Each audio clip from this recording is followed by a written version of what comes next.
خواتین و حضرات، اب بات کرتے ہیں، باتیں تو مکمل ہوتی جا رہی ہیں، اللہ کا شکر ہے۔ تلوار اور دعوت کا آپس میں تعلق کیا اور ان کی حدود کیا ہیں، تھوڑی سی بات کرنے سے انشاءاللہ مزید بات نکھرتی چلی جائے گی۔ اشاعت اسلام میں جو اولین کردار ہے وہ دعوت کا ہے۔ ادع الی سبیل ربک بالحکمہ والموعظۃ الحسنہ وجادلہم باللتی ہی احسن۔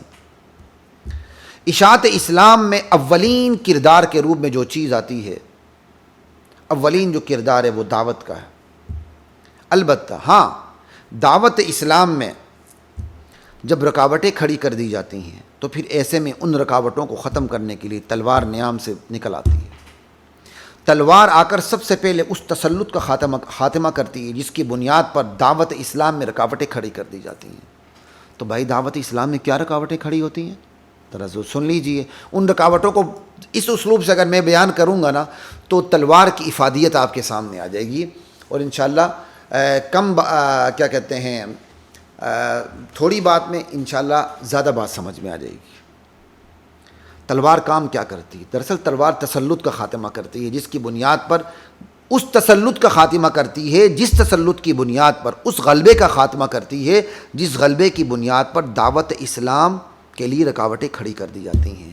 یہ تسلط اور قوت قاہرہ ہی ہے جس کی وجہ سے لوگ دین برحق کو قبول کرنے کی صورت میں مشکلات کے تصور سے ہی گھبرا جاتے ہیں، کیونکہ کفر کا تسلط ہے۔ ٹھیک ہے، تو کفر کا تسلط ہے، تو اس تسلط کی وجہ سے لوگ کہتے ہیں ہم نے دین کو قبول کر لیا تو مشکلات کا شکار ہو جائیں گے۔ یہ تسلط اور قوت قاہرہ ہی ہے جس کی بنیاد پر اسلام اور مسلمانوں کے خلاف ملکی اور عالمی پروپیگنڈا کر کے لوگوں کو دین برحق کی تعلیمات سے دور رکھا جاتا ہے۔ آج اس کی تشریح کی ضرورت ہی نہیں آج کے ماحول میں۔ یہ تسلط، غلبہ اور قوت قاہرہ ہی ہے جس کی بنیاد پر شراب، شباب، کباب کی محفلیں کنڈکٹ کر کے کھیل کود کے مختلف مقابلے کرواتے ہوئے غفلت کے ماحول کو اس کے ہر پہلو سے زندگی دی جاتی ہے تاکہ لوگوں کو دین برحق کی طرف متوجہ ہونے کا موقع ہی میسر نہ آ سکے، اور اگر متوجہ ہو بھی جائیں تو دینی تعلیمات خشک لگیں، خشک۔ لا الہ الا اللہ۔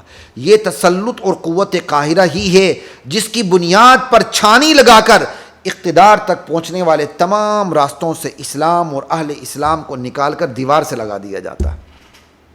یہ بھی قریب کے واقعہ ہے نا، اعلیٰ عدلیہ میں ایک جج کو لگایا جا رہا تھا، اعتراض یہ پیدا ہو کہ یہ حافظ قرآن ہے۔ الحمدللہ اس نے ہمت کی اور اپنا کیس لڑا اور پھر وہ جج بن گئے۔ یعنی اعتراض یہ لگا کہ وہ حافظ قرآن ہے۔ بدترین چیزوں پہ اعتراض نہیں لگتا، حافظ قرآن پہ اعتراض لگاتا کہ یہ متشدد ہو سکتا ہے۔ تو یہ وہ تسلط اور قوت قاہرہ ہے جس کی بنیاد پر چھانی لگا کر اقتدار تک پہنچنے والے تمام راستوں سے اسلام اور اہل اسلام کو نکال کر دیوار سے لگا دیا جاتا ہے۔ یہ تسلط اور قوت قاہرہ ہے جس کی بنیاد پر دین برحق کی اقدار کے اظہار پر پابندی لگا دی جاتی ہے۔ یہ تسلط اور قوت قاہرہ ہی ہے جس کی بنیاد پر اسلام کو نماز اور روزوں تک اور عبادات کی شکلوں تک محدود کر دیا جاتا ہے۔ یہ تسلط ہی تو ہے جس کی بنیاد پر نماز، روزہ اور تلاوت قرآن بلکہ قرآن رکھنے پر بھی پابندی عائد کر دی جاتی ہے۔ ان میں سے جو کچھ چیزیں بیان کی، چائنا کی مثال آپ کے سامنے، اور بھی بہت سے ممالک کو آپ دیکھ لیں، الحمدللہ اب کفر کا تسلط ختم ہوتا جا رہا ہے۔ یہ تسلط ہی ہے جس کی بنیاد پر اسلام کے گھرانے پر حملہ کر کے مسلمان بہن بھائیوں کو فرقوں میں بانٹ دیا جاتا ہے، فرقے بنائے جاتے ہیں۔ یہ تسلط ہی ہے جس کی بنیاد پر اسلام کی بنیادی تعلیمات کو مسخ کر کے پیش کیا جاتا ہے۔ یہ تسلط ہی ہے جس کی بنیاد پر اہل اسلام میں سے کمزور نظریاتی مسلمانوں کو خرید لیا جاتا ہے۔ یہ تسلط ہی ہے جس کی بنیاد پر اسلامی ممالک کی طرف پیش قدمی کرتے ہوئے ان کے اور ان کے آسمانی نظام کی اینٹ سے اینٹ بجا دی جاتی ہے۔ یہ تسلط ہی ہے جس کی بنیاد پر اسلامی ممالک کی قیادت کو، سیادت کو، معاشرت کو، معیشت کو، اسلامی ممالک کی قیادت، سیادت، معاشرت اور معیشت پر اپنی گرفت مضبوط کی جاتی ہے، اپنے پنجے گاڑ لی جاتے ہیں اور افراد کو کھلونا بنا لیا جاتا ہے۔ یہ تسلط ہی ہے جس کی بنیاد پر خود نام نہاد اسلامی ممالک بھی اسلامی ہونے کے دعویدار ہونے کے باوجود کفری نظام کو جاری رکھنے میں عافیت اور ترقی سمجھتے ہیں۔ یہ تسلط ہی ہے جس کی بنیاد پر اسلام کے غداروں، منافقین کے ٹولوں، مرتدین اور زندقین کے جتھوں کی مکمل حمایت کی جاتی ہے، انہیں مکمل سپورٹ کیا جاتا ہے، انہیں پروٹیکشن دی جاتی ہے، انہیں مکمل قوت اور طاقت فراہم کی جاتی ہے، تاکہ مسلم معاشرے میں ہر طرف منافقت، ارتداد اور زندیقیت کی آگ لگا دی جائے اور مسلمانوں کا مقابلہ مرتد ہو جانے والے مسلمان ہی کریں، تاکہ کفر کو مقابلے کی زحمت بھی نہ اٹھانی پڑے، دوسرے کفر کو۔ مرتدین تو خود ان سے بھی بڑے کافر ہیں، اور یہ شیطانی تسلط اور قوت قاہرہ ہی ہے جس کی بنیاد پر ترغیب ترہیب کے، توڑے کے، کوڑے کے، غفلت کا ہر حربہ استعمال کر کے اللہ کی مخلوق کو اللہ کے دین سے دور رکھا جاتا ہے۔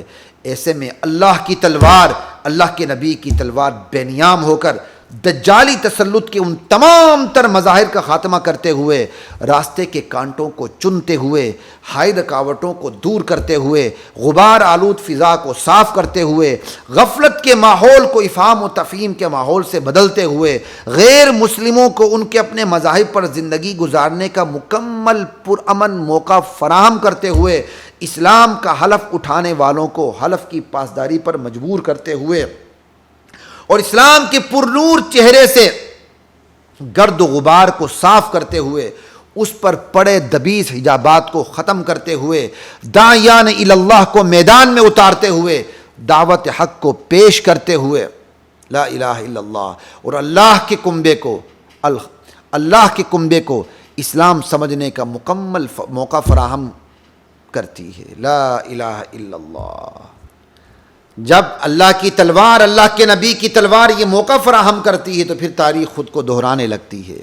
انسانیت کی فوج ظفر موج اللہ کے دین میں اپنی خوشی سے، رضامندی سے یوں تیزی سے داخل ہوتی ہے کہ لگتا ہے کہ یہ صورت تو ابھی ابھی اتری ہے۔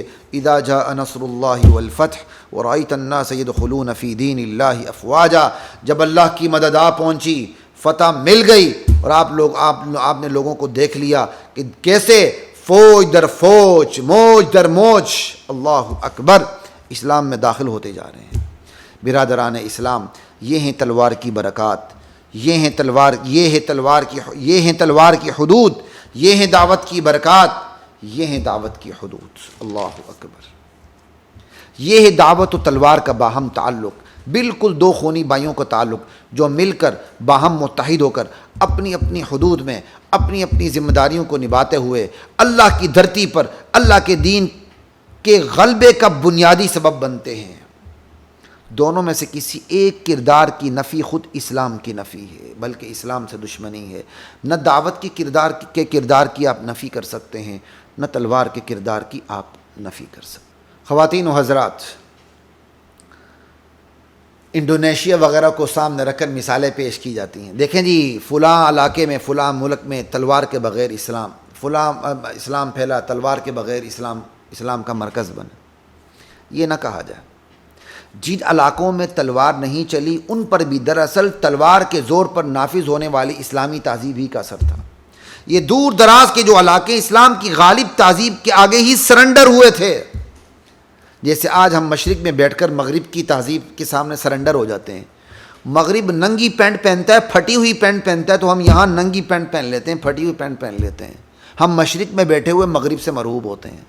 تو بس یہ سمجھ لیجیے گا، جن علاقوں کو آپ پیش کرتے ہیں نا کہ وہاں تلوار نہیں چلی تھی، دراصل وہ علاقے بھی متاثر انہی علاقوں سے ہوئے تھے جہاں تلوار چلی تھی اور وہ اسلامی تہذیب کا مرکز بنے تھے، اسلام نافذ ہوا تھا، جو کہتے تھے وہ کر کے دکھایا تھا، ان کا اثر ان علاقوں پہ پڑا، تو وہاں پھر تلوار چلی ہی نہیں۔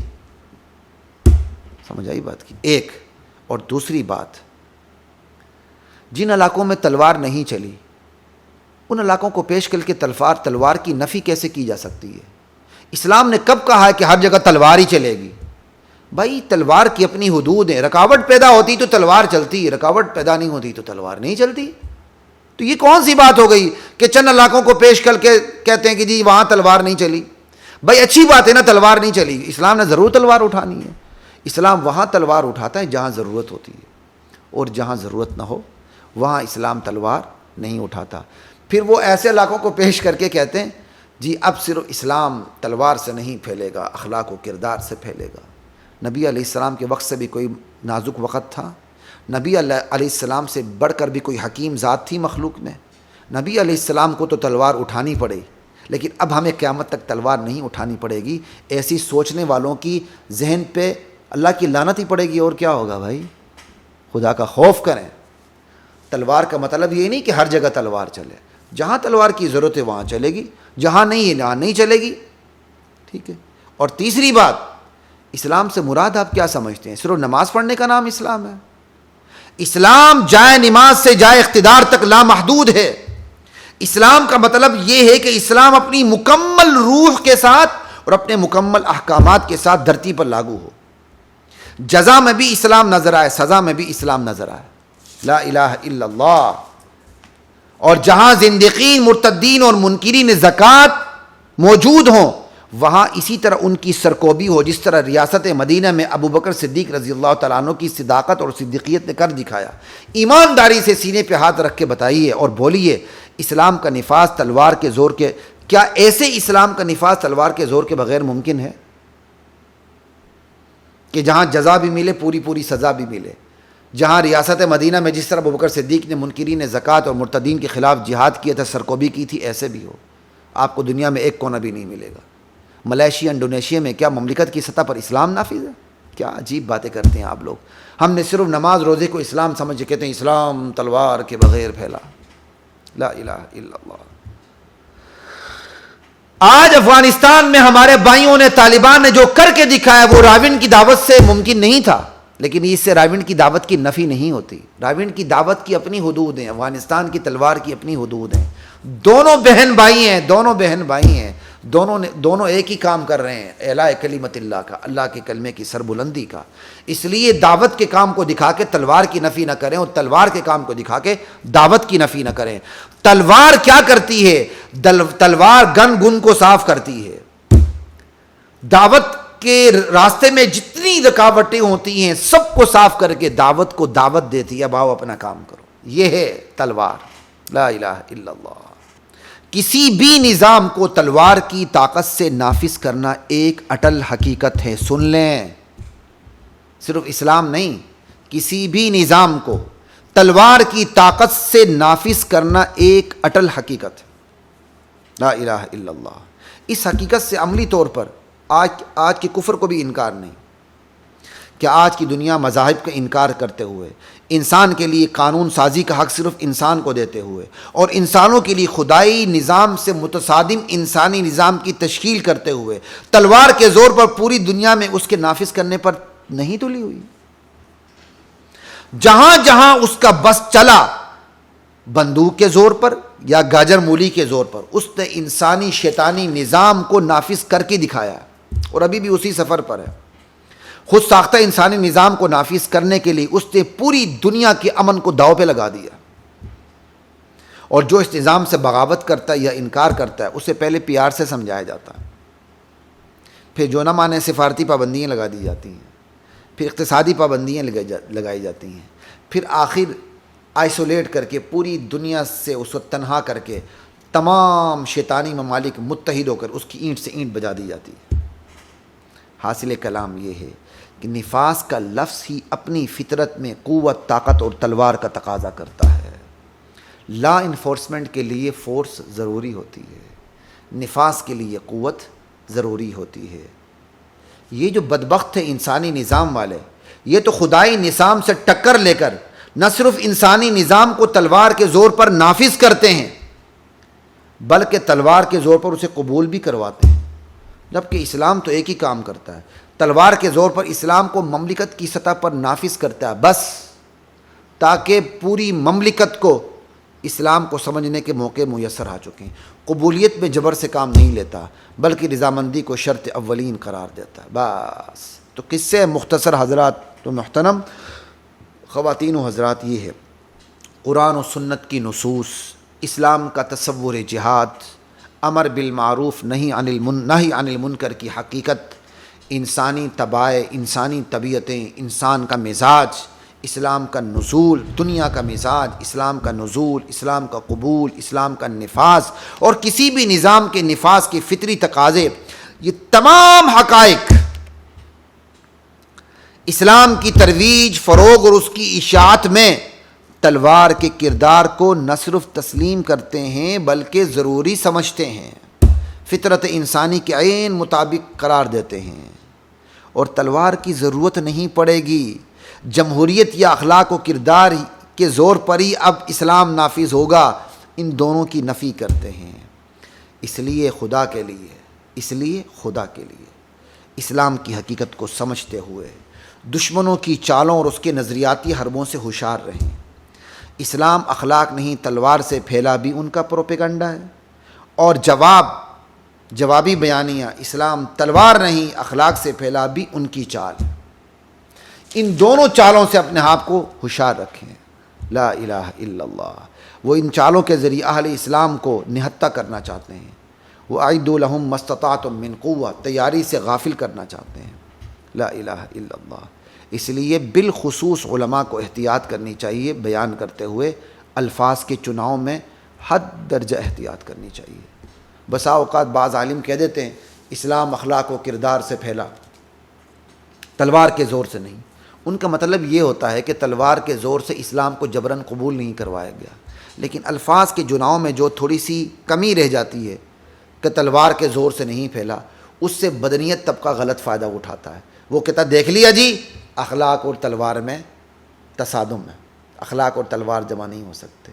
دیکھ لیا جی، اسلام کیا کہتے ہیں آپ کے عالم نے کہہ دیا کہ اسلام جو ہے وہ تلوار کے زور سے نہیں پھیلا، تو اس سے پھر عوام کے ذہن میں تلوار کی شان کم ہو جاتی ہے، وہ اپنی تیاری سے غافل ہو جاتے ہیں۔ اس لیے ہمارے علماء کو بھی چاہیے وہ حق بات کرتے ہوئے بھی الفاظ کی چناؤں کا بہت خیال رکھیں۔ الفاظ کی چناؤں کے میں ایک مثال دیا کرتا ہوں ساتھیوں کو، کہ جیسے قرآن کریم کے اندر ہے کہ بھائی فَانْكِحُوا مَا طَابَ لَكُم مِّنَ النِّسَاءِ مَثْنَىٰ وَثُلَاثَ وَرُبَاعَ، 2 سے شادی کرو، 3 سے کرو، 4 سے کرو۔ ہاں اگر تمہیں خوف ہو کہ تم عدل نہیں کر سکتے ہو تو پھر ایک کرو، ایک بھی نہ کرو، بلکہ اگر اس کا بھی خوف ہو تو پھر لونڈیوں پہ گزارا کرو۔ خیر آج کل لونڈیاں تو نہیں ہے، ضابطہ موجود ہے، عمل نہیں ہو رہا، ٹھیک ہے۔ قرآن کا ایک اسلوب یہ، قرآن آغاز کرتا ہے 2 سے کرو، 3 سے کرو، 4 سے نہ کرو، عدل نہیں کر سکتے یار ایک پہ گزارا کر لو، یہ ہے قرآن کا اسلوب۔ اب ہم اس کو جب اس اسلوب کو اردو میں ڈھالتے ہیں نا تو کیا کہتے ہیں کہ بھائی ایک کرو، ایک، ہاں عدل کر سکو تو پھر 2 کرو، 3 کرو، 4 کرو۔ ایمانداری سے بتایا دونوں اسلوب میں آسمان زمین کا فرق ہے نہیں۔ قرآن کی اسلوب میں زور ہے 2 سے کرو، 3 سے کرو، 4 سے کرو۔ قرآن اس اسلوب کے ذریعے اپنا مزاج بتاتا ہے اور اپنی خواہش بتاتا ہے کہ تمہیں 2 کرنی چاہیے، 3 کرنی چاہیے، 4 کرنی چاہیے۔ ہاں تم عدل نہیں کر سکتے تو پھر 1 پہ آ جاؤ۔ لیکن اگر یہ اسلوب ہو 1 کرو، ہاں عدل کر سکتے ہو تو پھر 2 کرو، تو اس میں تو پھر اسلام کی خواہش نظر یہ آتی 1 ہی کرو۔ ہاں اگر تم کوئی زیادہ ہی مجبور ہو گئے ہو، تم زیادہ ہی تمہاری خواہش تمہیں بے چین کرنے لگ گئی ہے تو پھر عدل کرنا، 2 پہ آ جانا۔ کتنا الٹا اسلوب ہے یہ۔ اسلام نے تو یہ الٹا اسلوب اپنایا نہیں، لیکن ہم اسلام کی بات کو اپنے اسلوب میں ڈالتے ہوئے اسلام کی بات کے اسلوب کو بالکل الٹا کر دیتے ہیں یا کمزور کر دیتے ہیں۔ تو یہاں بھی میں نے ایک عالم دین جن کو میں اپنے استاد کے درجے پر رکھتا ہوں، بہت بڑے عالم دین ہے، میں نام بھی نہیں لیتا ہوں، ایک کلپ میری نظر سے گزرا اور گلگت کے ماحول میں انہوں نے، گلگت کے نازک ترین ماحول میں انہوں نے یہ خطاب کیا تھا، اور بڑا شارٹ سا کلپ، اور بنانے والوں نے بھی یا حماقت دکھائی تھی یا خباثت دکھائی تھی معذرت کے ساتھ، اور اس کے نیچے جو کمنٹ آئے تھے وہ بھی جہاد کے انکار کرنے والوں کی تائید میں کمنٹ تھے۔ دیکھے جی جو سب تلوار کے خلاف چل پڑے تھے۔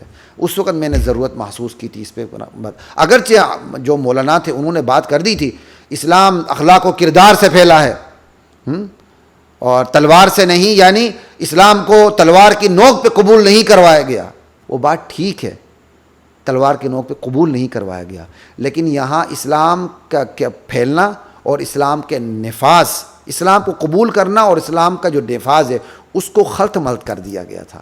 اس لیے الفاظ کے چناؤ کا بہت احتیاط سے کام لیں۔ جب بھی اسلام کی بات ہو تو صاف کہہ دیں اسلام کے قبول میں کوئی جبر نہیں، لیکن اسلام کے نفاذ میں، اس کی نشر و اشاعت میں، اس کے پھیلاؤ میں، اس کی سلطنت کی وسعت کے اندر تلوار کا کردار مسلم ہے۔ دیکھیں نا، تلوار دعوت کی رکاوٹوں تو دور کرتی تب جا کے دعوت اپنا کام کر دیتی. تو پھر کیا اسلام کے پھیلاؤ میں تلوار کا اثر نہیں ہے؟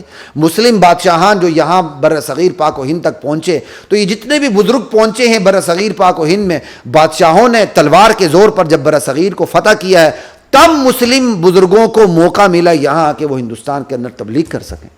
کیا یہ ایک تاریخ نہیں ہے؟ تو اس سلسلے میں بہرحال ہمیں بہت احتیاط کی ضرورت ہے. ہمیں احتیاط سے کام لینا چاہیے کہ ہمارے ناقص جملے سے، چاہے ہماری نیت جتنی بھی اچھی ہو، کسی کو تلوار کے خلاف بولنے کا موقع نہیں ملنا چاہیے. اسلام اخلاق نہیں تلوار سے پھیلا، یہ بھی غلط ہے. اسلام تلوار نہیں اخلاق سے پھیلا، یہ بھی غلط ہے. ٹھیک ہے، بیانی بھی غلط ہے، جوابی بیانی بھی غلط ہے. صاف آپ کے سامنے بات رکھ دی. کوئی بھی نظام وہ اپنے آپ کو نافذ کرنے پر آتا ہے تو قوت استعمال کرتا ہے. کل ہماری تاریخ تابناک تھی، ہم نے اسلام کو نافذ کرنا چاہا، قوت استعمال کی اور ہم نے اسلام کو نافذ کر دیا، لیکن کسی کے مذہب کو ہم نے جبراً ختم کرنے کی کوشش نہیں کی. اندلس میں ہمارا کیا حال ہوا، ہمیں تو وہاں سے جبراً ختم کر دیا گیا، لیکن ہماری تاریخ نہیں. ہم نے تو جہاں جہاں فتوحات حاصل کی، ہماری چھتری کے نیچے تمام مذاہب کو امن ملا اور چادر چار دیواری کے اندر انہوں نے اپنی تمام عبادات کے تمام طریقے بجا لائے. اور آج بھی ایسے ہی، ابھی بھی افغانستان آپ کے سامنے، جا کر اقلیتوں سے پوچھ لیں. لا الہ، اقلیت اکثریت تو خیر تصور ہی نہیں ہے، ذمیوں سے جا کر پوچھ لیں. ٹھیک ہے، کل تک ہمارا زور تھا، ہم تلوار کے زور پر اپنے ورلڈ آرڈر کو ہم نافذ کرتے تھے. آج ہمارے دشمنوں کا زور ہے، وہ اپنی تلوار کے زور پر اس کو نافذ کرنے چلیں، لیکن انشاءاللہ ان کا زور ٹوٹنا شروع ہو چکا ہے. 60-70 ممالک کا زور، نہتے طالبان جن کے ساتھ اللہ کی مدد تھی، ان کے سامنے ان کا زور ٹوٹ چکا ہے.